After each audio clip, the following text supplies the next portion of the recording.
Two fascinating passages from the lectionary for this day. As I said before we began worship, the way the lectionary is set up and the way Easter keeps moving as a movable feast is only is read once every 20 years. So it's unfortunate.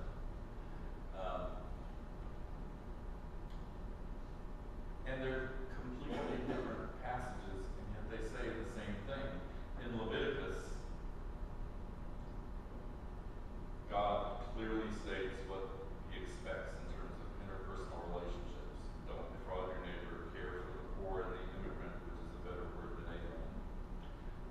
That whole idea of, you plant to the corners of your field, but you only harvest on curves so that you leave food in the field for the poor to gather for themselves.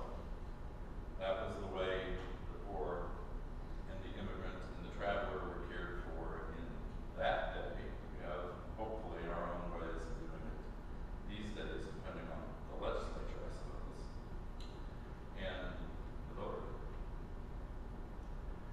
And then there's that refrain, I am the Lord, kind of reminding us, guess who's in charge? But there's two reasons why that refrain comes in there. One is to say, guess who's in charge? And the other is for us to identify with the one who has called us. So when God says over and over to the people of Israel, I am the Lord, Israel also hears, and you were created in my image. And then there's the passage from the Gospel in the heart of the Sermon on the Mount, dealing with turning the other cheek and what happens when you go to court and carrying the soldier's gear, the occupying forces gear. And all of this is couched in the whole context of being a covenant community. All that passage from Leviticus is to remind the people of Israel what it means to be in covenant with God. And when Jesus begins the Sermon on the Mount, he says, you have heard it said, but I'm telling you this. He's clarifying how he understands God's covenant. It's one thing for a church to say, we believe in grace, we believe in hope. What makes one church different from another is, what do we mean when we say hope? What does hope look like? How this congregation decides what hope looks like may be, and hopefully is, different from a vast number of churches in this community. But that's, we may share a language, but how we understand what those words mean and how we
get the idea at all that Jesus wants us to be doormats.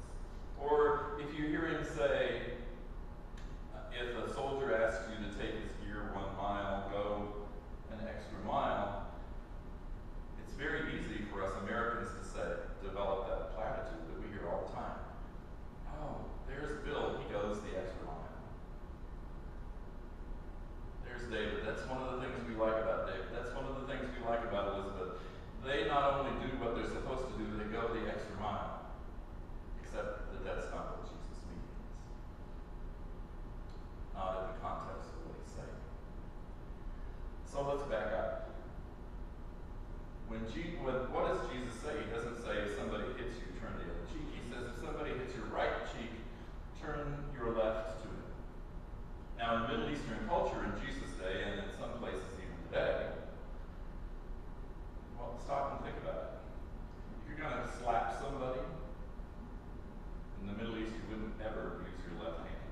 You would use your right hand. You're going to hit them on the left cheek, which means if you strike them on the right cheek, it's a backhanded swipe, which is an act of humiliation. And so if you get swatted, if you get slapped like this, it's going to be on your left cheek, and it's going to be a teacher disciplining you or a parent disciplining a child. That's what's understood in Scripture. But when somebody gives you the backhand across the right cheek, you're supposed to be humiliated and tuck your tail between your legs and kind of slink over to the corner and be publicly humiliated and hope nobody notices too much and they start talking about something else, like maybe gospel lunch. But instead, what does Jesus say? Well, when somebody humiliates you, don't slink away. Stand there and say, okay, try it over here. In other words, now stop and think about this. If you're humiliating somebody, if you're into the humiliating thing publicly, and you go around backhanding people, or whatever it is that you do to humiliate people and put them down in public, and you try to put somebody down, and they don't quite play the game, do you really try to do it again? Isn't that kind of like a bad comedian trying to tell a joke that didn't work the second time? So what Jesus is saying here is not be a doormat. And he's also not saying if somebody hits you, hit back. What he's saying is be creative, be loving, and I think he's also adding, put a dash of humor in this for your own sake. Or take the idea of somebody sues you and takes you to court and sues for your outer garment. I think the translation we use refers to a cloak. The actual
response to this?